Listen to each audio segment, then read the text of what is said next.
the Pea Ridge area near Great Falls. Deputies located one individual who had been shot and then transported him to the hospital. Deputies with assistance from SLED took 21-year-old Xavier Neal Robinson into custody.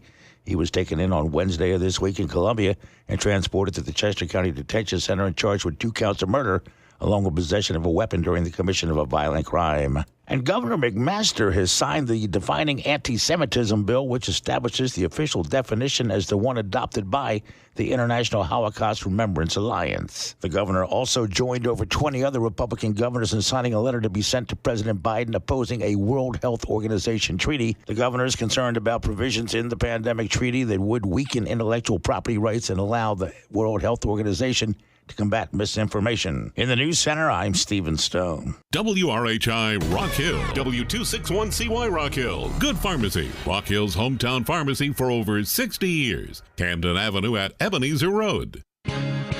Straight Talk on WRHI FM 100.1 and CN2 is presented by Founders Federal Credit Union.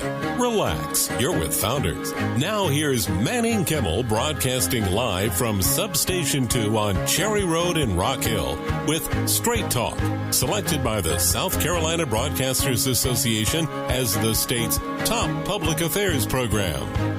And a good afternoon. Welcome into Substation 2, Cherry Road across from Winthrop for another edition of our Straight Talk program, presented by Founders Federal Credit Union. Relax, you're with Founders.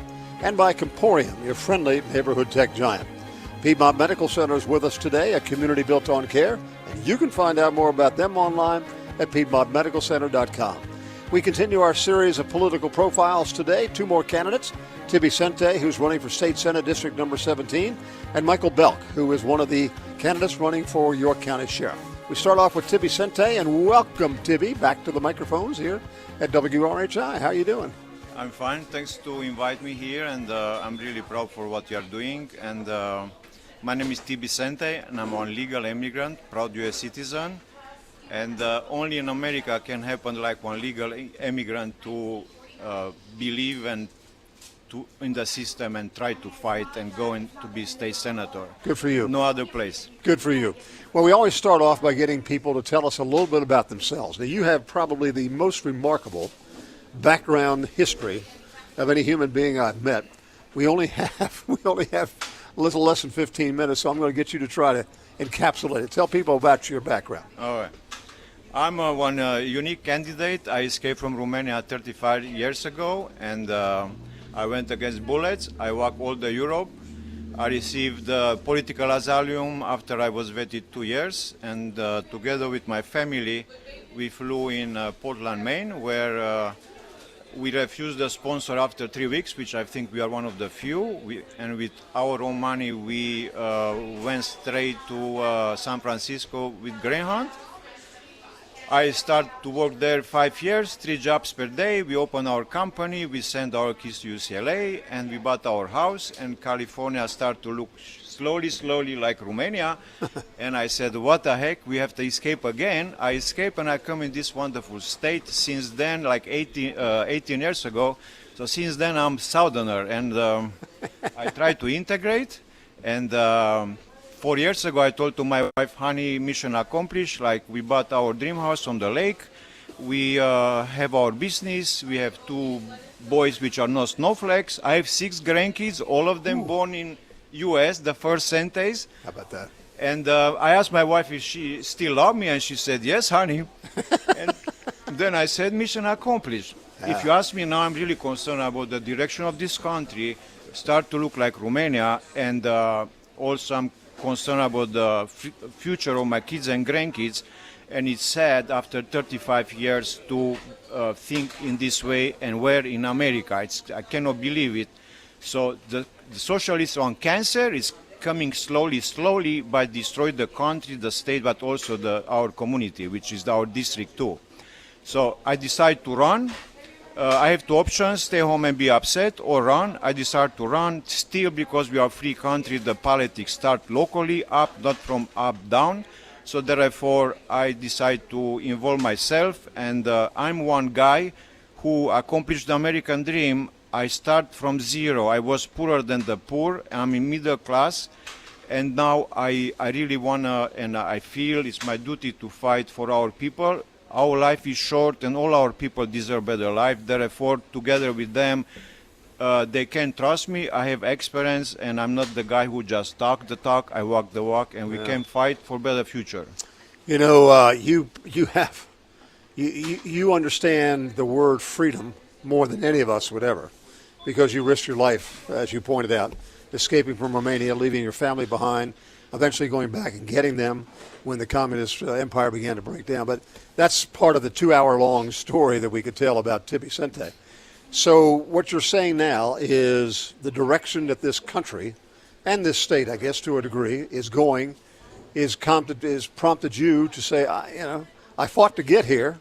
I risked my life to get here. I'm here. I've got everything that an American could ever want. Now I need to do something more to keep this in place. Yeah, I can help you there. So I escaped from Romania, I escaped from California, and I promise I'm not going to escape from South Carolina. We are blessed with whatever we have here. The only thing is, ask yourself why we want to change something what make us envy of the world and unique in this world. Why we want to change this way? Just to be globalist, just to share with everybody, to like be a third world country? Or what about America first, or what about us first and then others? Let's start to think about us, because the life is short and we really, really believe everybody should have better life, and then we start to think about others. All right, so this is an election, a state election, involving the state of South Carolina. Yes. If you are successful and you get down there, do you have any particular, like 1, 2, 3 issues that you want to get into? I have 7, 8, 9, but let's start with the first 2, 3, because you just give me 15 minutes. So the economy, it's very problematic here. I have issue with how we are doing business in this case. We really have to start to help our moms and pops, small companies and stores, not the big corporations, which actually they don't care about our own people. They just look for money, and if it's not money, they just move out and leave us dry, how they did until now. We have to reduce the tax, and we have to pay attention on the regulations. But besides that, we have huge issue. People are saying bring business here, but the big picture is not just bring business here. So we have to prepare to be able to bring businesses here. We have to prepare them the school. We have issues with the school. We have to have kids who are prepared for good jobs, paid. In my idea is to bring here companies which are tech companies, not to make tires or warehouse or all this big stuff which pollute our area. What about some tech companies which it's clean, small buildings and pay lots of money? What about that? But for that, we need the infrastructure to be prepared. We need our schools, our kids to be prepared that. And after then, we can start to bring these companies. But good companies are usually technical companies, and they are going to pay big money to our people, not just to make tires and build warehouses and all this construction stuff. So I think it's time to start to think to make one extra step for our people. Yeah. And I know how to do it because I did for myself. Yeah. You know, when you talk about education, public education in South Carolina, it's been an issue we've talked on this program for 40 years. Yes. State has poured tons and tons of money into it. They've made all kinds of changes. But in most school districts, and I say most, not all, they're not doing as well as they need to be doing. And it really gets back to the issue of the family. You know, the family unit, which is very strong, you know, from your culture, has eroded here in America for whatever reasons. And, you know, to really tackle this problem, you somehow got to get mom and dad involved with working with the schools to help these kids get where they want to. And that's a tall order. You're right. Like usually. So the thing is here with the school, it's very complex, and it's not just one direction. There are many directions. I believe the first teacher for our kids should be the parents, not the teachers, and we start to lose that. That is why we start to don't have values. Regarding the teachers, we expect to have good quality teachers, but just you to know, the teachers are even not able to pay their rents. And just you to know, we spend big money per head of the students per year, the biggest I think, and but the money doesn't go there. So somewhere on the school administration point, the money start to disappear, and it's not going down to the teachers, which actually they are the main people who we expect from them to prepare our kids for the future. I hear what you're saying. I mean, we've talked about this a number of times. When you think about, we bring these big industries, Volvos and BMW and Boeing and the rest of them here, and they want the best workers that they can get because they have high-tech industries building these products. And yet, to train that workforce they need the best quality teachers we can possibly get. Yeah, that's what I told you in the beginning. Yeah, I know, but when we're paying them how we're paying them, you cannot have quality. We're non-competitive. Yes. We're just not competitive. Yes. So I wondered, when the state of South Carolina a couple of years ago had a couple of $1 billion in excess cash, just billions, why didn't we look seriously at changing the whole way we compensate teachers? We make a big deal about $50,000 a year, which is nice, but why didn't we take it to 60 or 70 or something like that? I help you out. First of all, that the $3 billion, what you are saying, we have no idea. We have them. We got 1.8 billion sitting right down there now. What about that? So we have big problems, and yes, the main focus should be the teachers and the parents. The first teacher for our parents should be the parents, and they are not, and then the teachers, and we have to pay them right, to do the right job and to do our expectation. The most important in our life is to build our kids and raise them and prepare them for next generation. If we don't pay attention in how we raise them, and if we don't pay attention on the teachers, how they prepare them, I believe we did nothing in our life. It's a tall order. I'll tell you what. I hope we can get it solved in our lifetime, but I'm not sure. Yeah, but if you don't try, it's never gonna happen. If you don't try, nothing happens. If you try, you have the chance. That's exactly right. Don't be afraid to fail. Just worry about the chances you miss. Yes, and you don't even think try. all the time the sky is the limit and never give up. There you go. Love your attitude. Okay, so I knew this would happen. We're going to get close to the end of your segment here. So you talked about education. You talked about wanting to focus in on smaller businesses, clean businesses like tech businesses. Is there anything else that you want to make sure people understand about you as you compete with two other candidates for this job? Yeah. And this is really the right to go up against the incumbent in the fall. So one more point, the third option for me is the judicial reform. The judicial reform is one huge problem in South Carolina. We are the two last states, we with Virginia, who we still allow the lower legislators to elect judges. And through this configuration, we have the huge issues,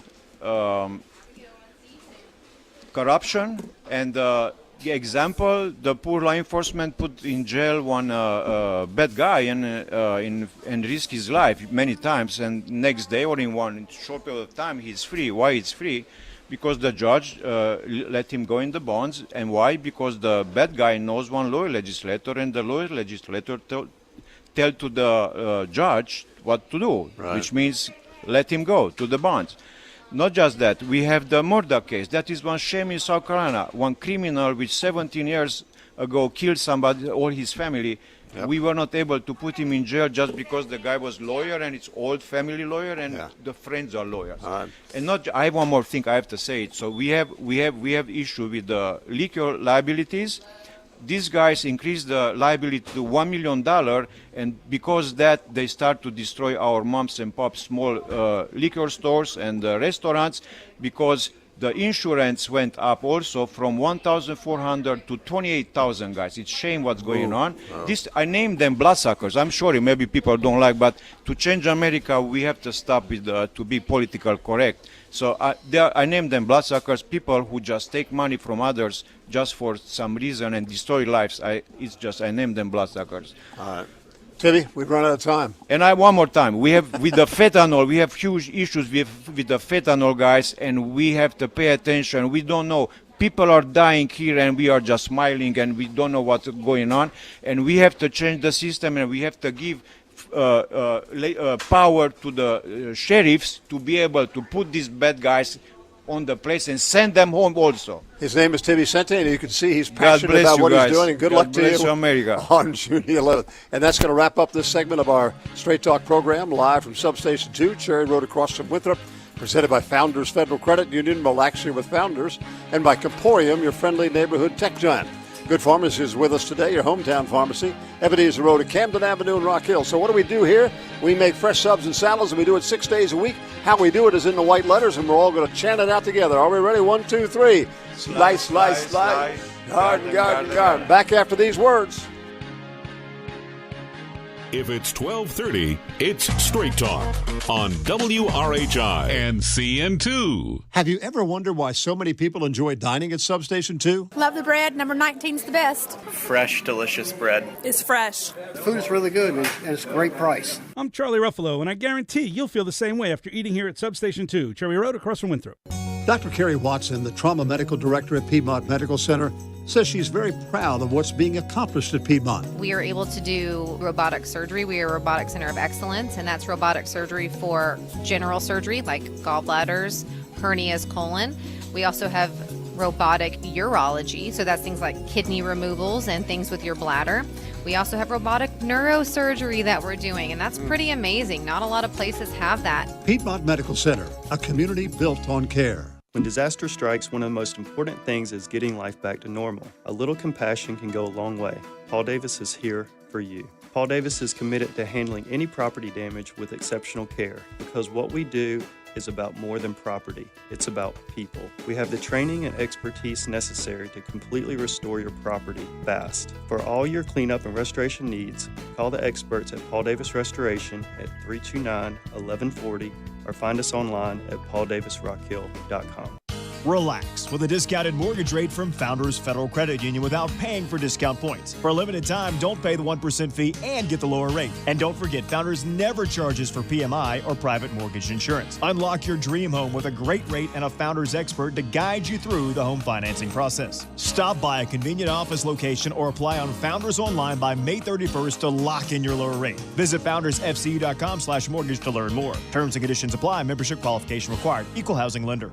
There are lots of reasons why people like dining at Substation 2. A good deal for a delicious sandwich. Quality of the food.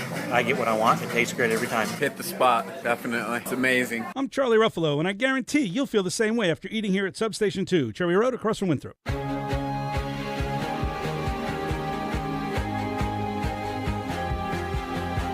Straight Talk on WRHI FM 100.1 and CN2 is brought to you by Founders Federal Credit Union.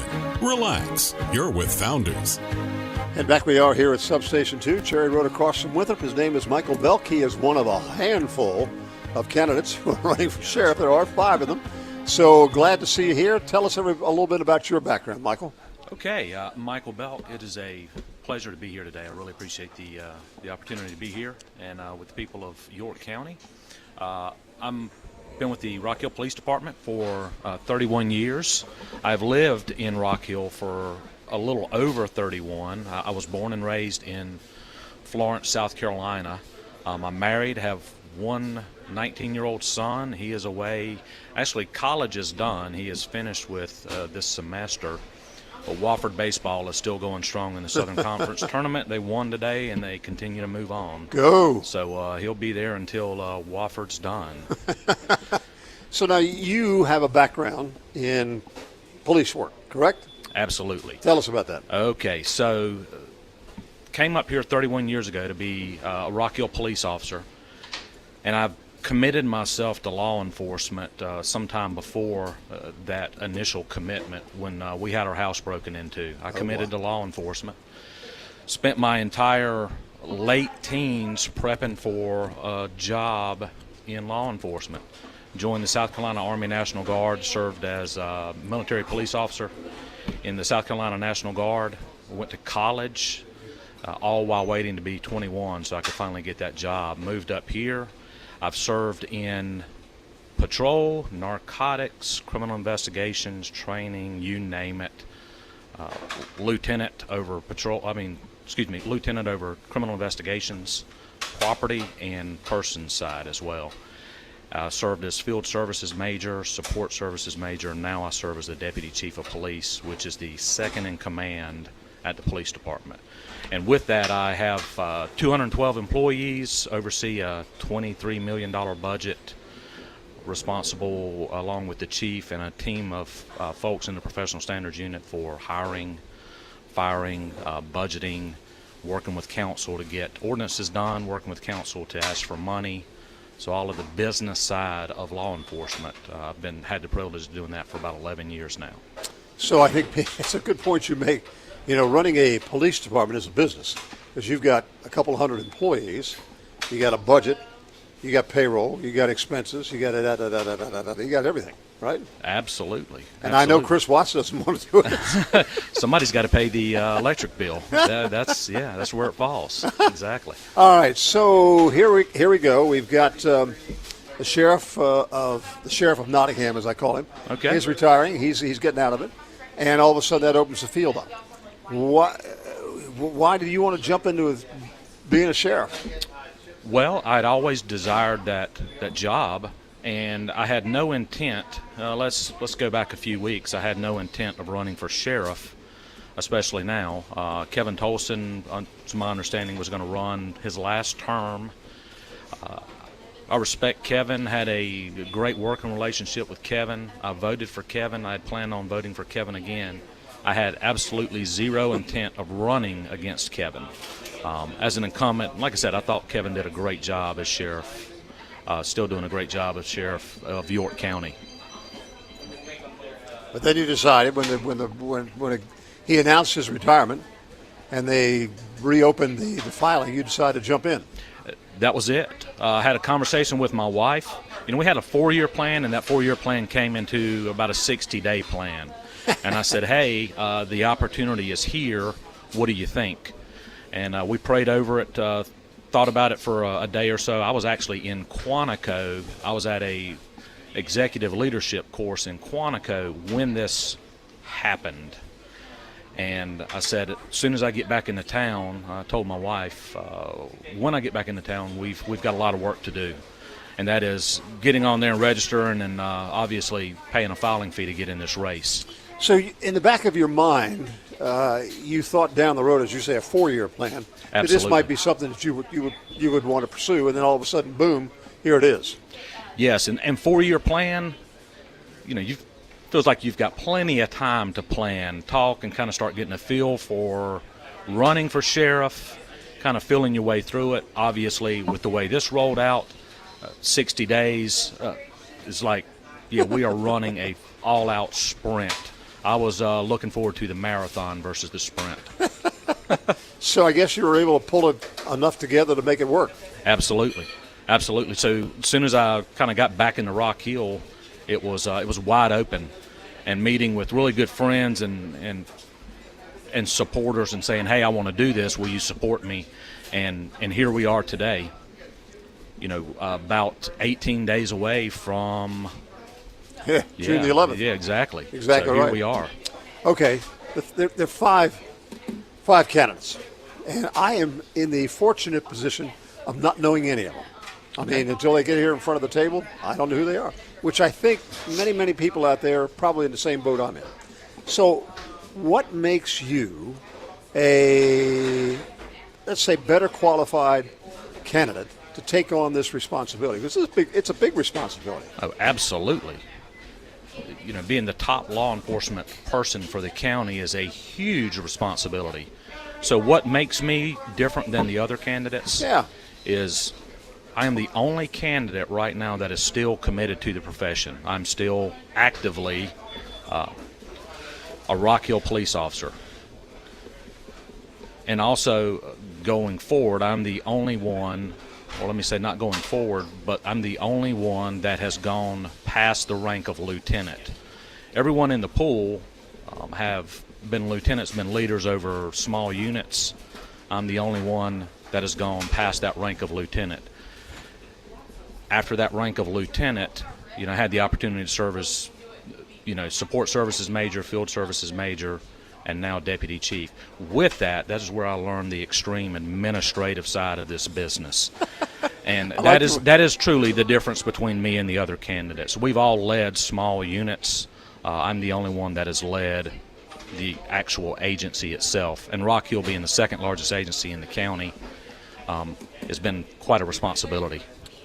Yeah, and I would never be able to understand that, because the scale of what you operate is a lot different than the scale of what I operate. I mean, I got you. 200, yeah. 200 plus people, all the personnel issues associated with that. Lord help you.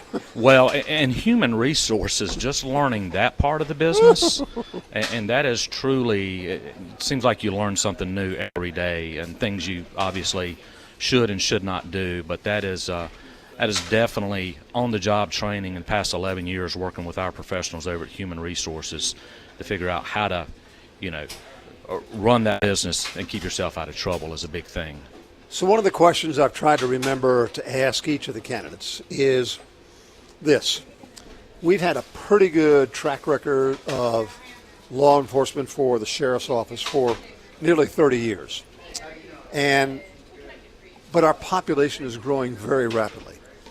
More people, more problems. That's the way it goes. How do you envision keeping that momentum moving forward and not sliding backwards, which it could very easily do? Yeah, absolutely. So moving forward, getting in there, I like to say I am the only candidate ready on day one to slide in there and take over the reins of the sheriff's office. Moving forward is taking care of your people is a big thing. Ensuring that we're keeping competitive salaries. Every agency in the county and in the region are fighting over the same pool of applicants, making sure that we're staying competitive at the sheriff's office. You can't always win on salary. Someone is constantly going to try and one-up you. Good thing is the salaries have been increasing over the past 10 years for law enforcement as a whole, making the York County Sheriff's Office a great place to work, a place that is worth bragging about. When we go to Police Academy and you've got agencies from all over the state of South Carolina, I want people to look at York County deputies and go, I want to be one of those guys. That's where I want to be. And it's that reputation and having great employees, a great place to work, great equipment, great training, great benefits, the entire package to keep that momentum going. I'd like to say getting in there, this is a stressful time for the men and women of the sheriff's office as a whole. Anytime you have a great change, I've been through 4 police chiefs, it's always stressful. I have no axe to grind with anyone at the sheriff's office, and I owe no one. It's getting in there and running a professional, well-engaged agency is the goal, and should be the goal for every deputy in that office. So the city of Rock Hill is part of the multi-jurisdictional drug task force. Fentanyl is a big deal out there. I mean, huge. It's just huge. Yeah. I'd like to think, in my own mind, I think we're winning the war. We're doing better than other places. Mm-hmm. But it is a war. And I'm wondering if there are any additional pieces that we need to put in our holster so that we can do even a better job against that. Expansion of our drug unit and a reinvestment in our drug unit currently is what needs to be done. We're seeing over 1,000 overdoses in York County per year. Mm-hmm. Now, Manning, those are not all fatal, and you're familiar with Narcan, where we're able to revive these folks, and we're reviving over 500 per year. That's not just Rock Hill PD, that is across public safety as a whole. Right. And fentanyl's affecting Rock Hill all the way up to the state line. It's all over the place. So reinvesting, expanding our drug unit so that we can work multiple complex investigations at one time being the key, and not compromising on quality of life issues that are going on in and around the county. And those quality of life issues are those folks that call and say, hey, something suspicious is going down the street. It's making sure our drug unit is well staffed that we can take care of all. His name is Michael Belk. He is one of the candidates that is trying to get your attention and get you to vote for him on June the 11th. Thank you for being here, Michael. Good luck to you.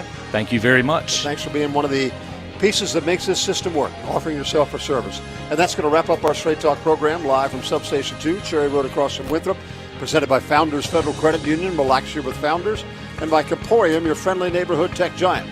Now, all the seasoned veterans of this program are going to follow one of the greatest voices known to America. And that is not me, that is the Colonel, Randy Liggett, who last night just dazzled them from Northwestern High School. And I'm going to talk to you about that as well. All right, so we do fresh subs and saddles. We do them 6 days a week. How we do them is in the white letters, and we're all going to say it together on the count of three, including you. Are you ready now? 1, 2, 3. Slice, slice, slice. Yard, yard, yard. Have yourself a wonderful Memorial Day weekend. Be safe out there, and we'll see you on the radio come Tuesday. Bye.